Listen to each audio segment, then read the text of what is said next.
Here are 8 super interesting Donkey Kong Country facts that came from the developers' mouths that were featured on a Donkey Kong documentary on this channel. The first one is that Donkey Kong is a Battletoad. Okay, not literally, but when Donkey Kong was redesigned by Kevin Bayliss, a game he worked on prior was Battletoads, which had this furrowed brow and dark shadows around the eyes. This art style was carried over into Donkey Kong. And so if you look at the two characters side by side, a very interesting fact had been hiding in plain sight this whole time. The next one is an interesting fact in 3D modeling. DK's mouth was produced by just flattening a sphere. As explained by Steve Males, one of the other artists for Donkey Kong Country, you flatten it and then fold it and puff it out. That is how you get the mouth. Which brings us over onto our next fact, that On Guard is just DK's mouth. As Steve also explains, you can pull on DK's mouth to get the sword out of the swordfish. And next up is that Diddy Kong used to be Donkey Kong Jr. That's right, the sidekick character for Donkey Kong was in fact supposed to be Donkey Kong Jr. But as the lead designer Greg Males explains, they felt the onesie baby look to Donkey Kong Jr. didn't complement the edgy feel of Donkey Kong Country, and so the redesign made by Kevin Bayliss aged him up a bit with a cap and a shirt. Due to this, Nintendo asked that they make him an all-new character, which is an excellent segue into our next interesting fact, that Diddy Kong used to be known as Dinky Kong. And it wasn't changed for the reasons that you might think. The actual reason that it got changed to Diddy Kong was that Dinky Die-Cast Toys already had the copyright to the name, and to avoid any legal issue whatsoever, the team decided to go with Diddy Kong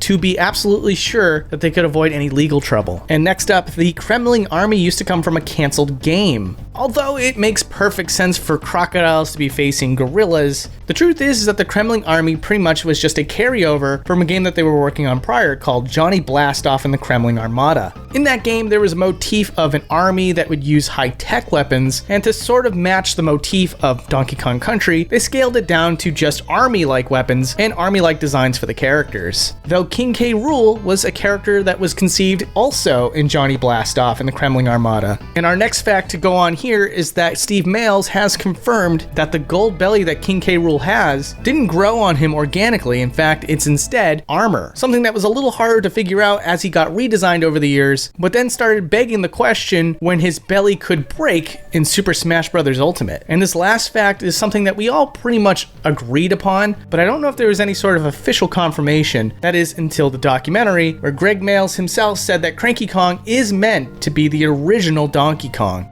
Confirm or deny whether or not Cranky Kong was intended to be the old arcade Donkey Kong? Yes, that was the original intention. I don't think we really pushed it much because we were very aware of the situation we had with Donkey Kong Jr. If we push it too much and kind of make it a big part of the game that he is the original Donkey Kong, I guess we risk the character either being changed or taken out. So even in our head, yes he was, but the game doesn't really kind of promote him that much, even though I think there's enough in there in the game that suggests he is.